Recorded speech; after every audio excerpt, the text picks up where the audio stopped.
Folks, welcome back to Flatirons Tuning. I'm here in the shop with the Pikes Peak car. It's in the garage, and as I am recording this, it is Saturday, March 8th. By my calculations, it is now 101 days until the Pikes Peak Hill Climb, and want to give you an update. And the big update, of course, is sitting right in front of me here. The engine is in the car. So we're going to dive into all those details real quick at the front. Just want to say, if you like the content that we're putting out, make sure you like and subscribe, and check out FlatironsTuning.com for all your parts needs. That support goes a long way to helping us keep coming back and making this content for you, and doing crazy things like putting this car together, trying a bunch of weird stuff, and running it up Pikes Peak. So greatly appreciate your support as always. So let's dive into it. Yes, for our second installment here of our 2025 Pikes Peak vlog, the engine is now in the car. Via's been burning the midnight oil this week. He got everything timed, bolted up, and then Dylan and Viet stayed late the other night and actually put the engine in the car. And this should be the final install of this engine, knock wood. Fingers crossed, let's hope. And so, trivia question. How far can you run into a forest? Only halfway, because after that, you're running out of it. And it feels like we have turned that corner, and we're finally putting stuff back in the car instead of taking stuff out. And so here we are. Now, I promised in the first video that I would go into more detail about the turbo and engine choices that we have, so let's do that up front. So this engine is a Turning Concepts long block. It is a D-stroked engine, so it's a 2.3 liter. And we're running, basically Turning Concepts rods and pistons, a little bit higher compression ratio. And then Clint over there at Turning Concepts did some special wizardry with porting and polishing the cylinder heads, GC Stage 2 cams, and free valve train. So it's definitely way more out of the box than what we've done before, but it's not crazy. And where we landed on that is we were looking for three factors with the new engine. We were looking for more reliability, more revs, and to keep the cost reasonable.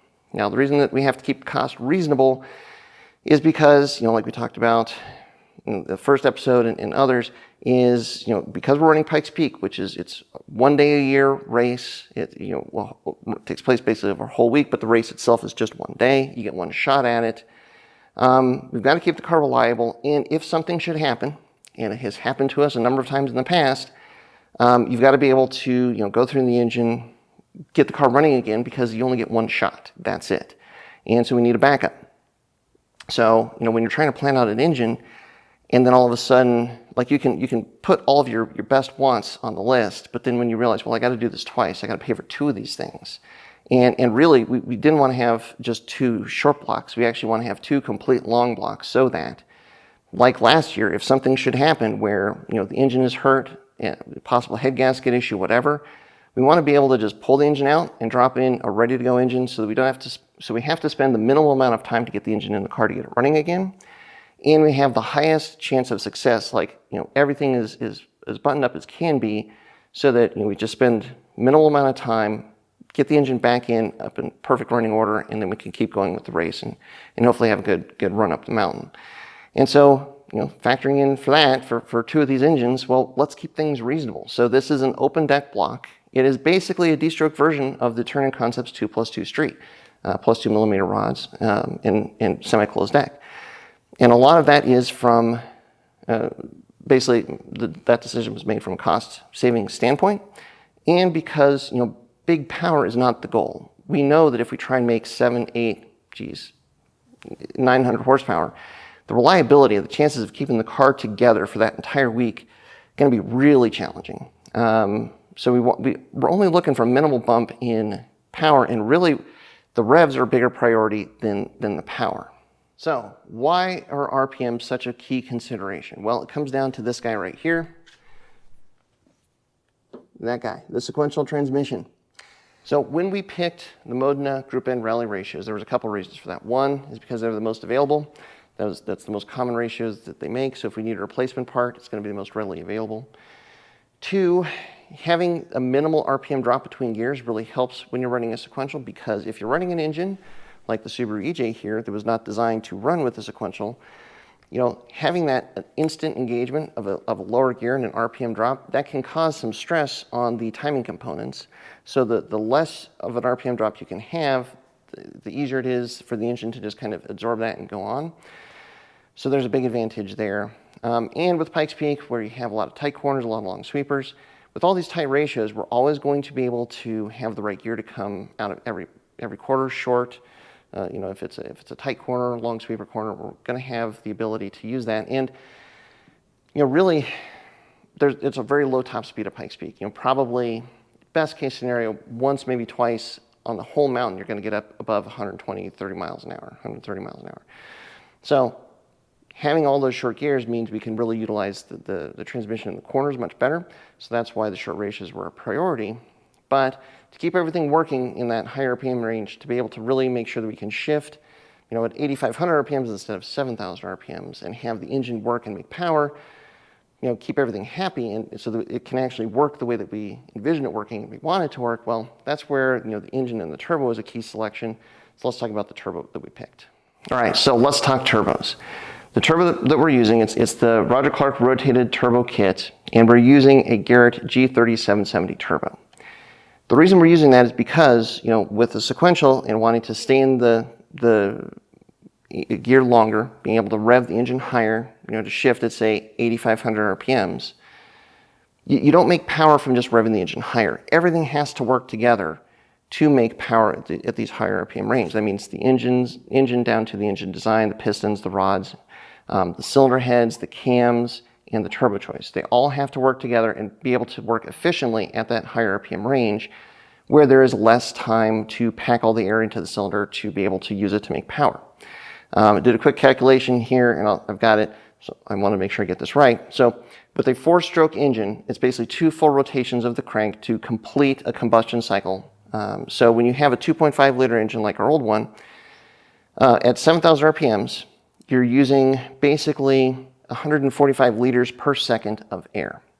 So with this new engine, 2.3 liters, if we're revving to 8,500 RPMs, we're now using 163 liters per second of air, which is about a 12% increase. But you got to remember, not only are we using more air, but there's also less time to get all of that air into the cylinder, because we're running at 85,000 rotations per minute versus 7,000 rotations per minute.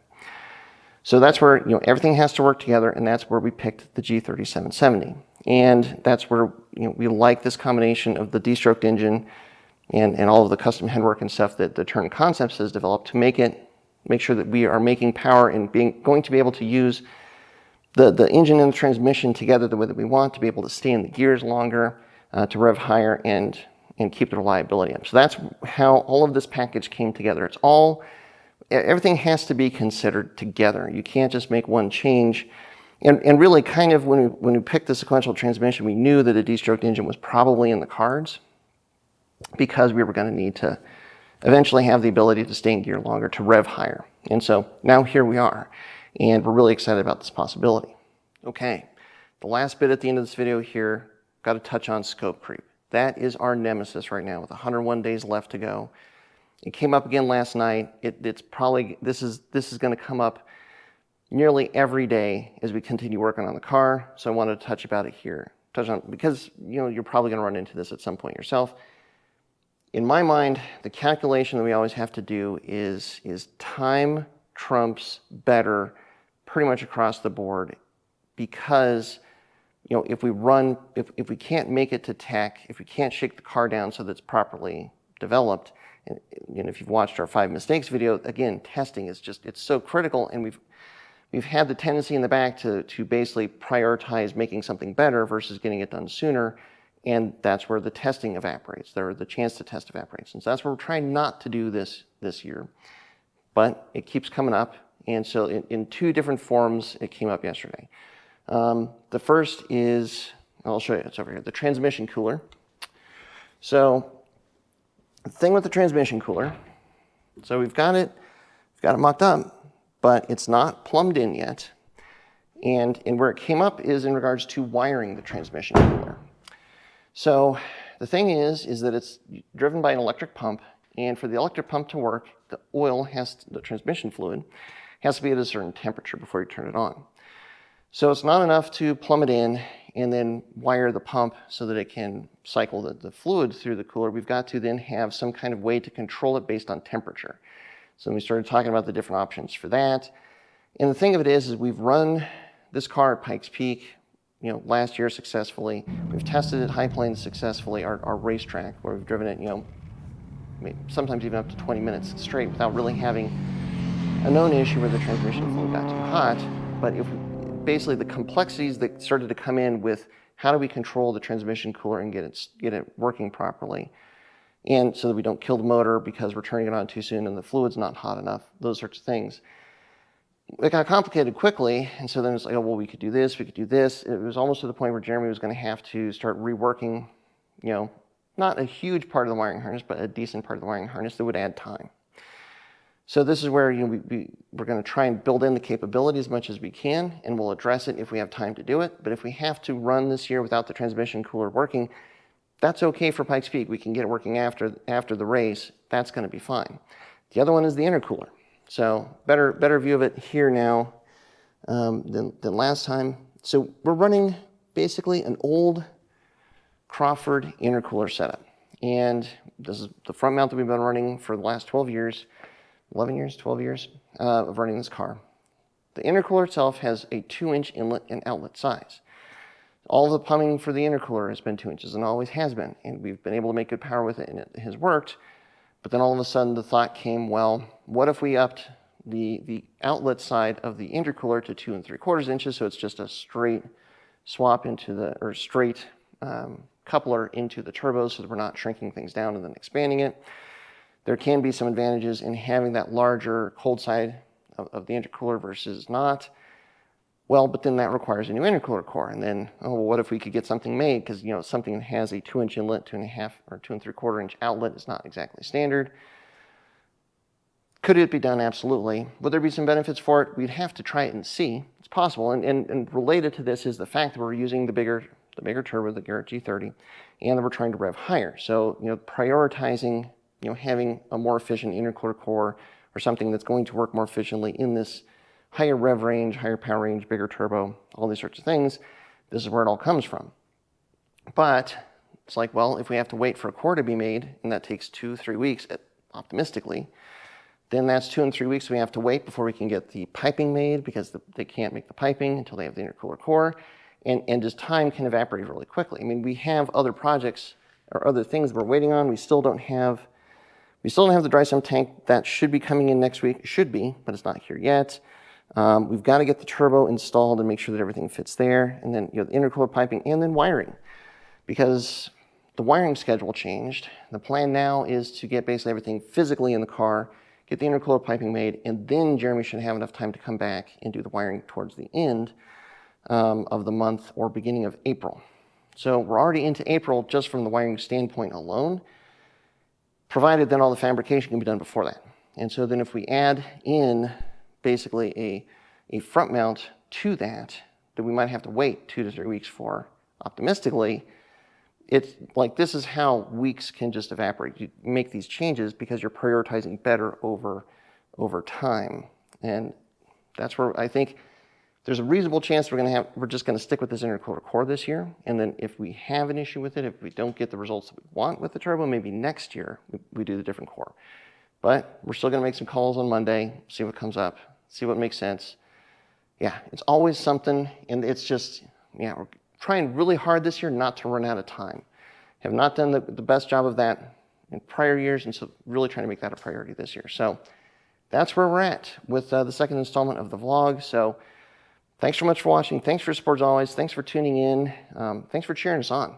That really is awesome to see you guys get excited about all the crazy stuff that we're doing and the crazy stuff that we're trying. So that's really appreciated. So with that, I guess back to it. Let's get some more stuff done and stay tuned next week for the next update.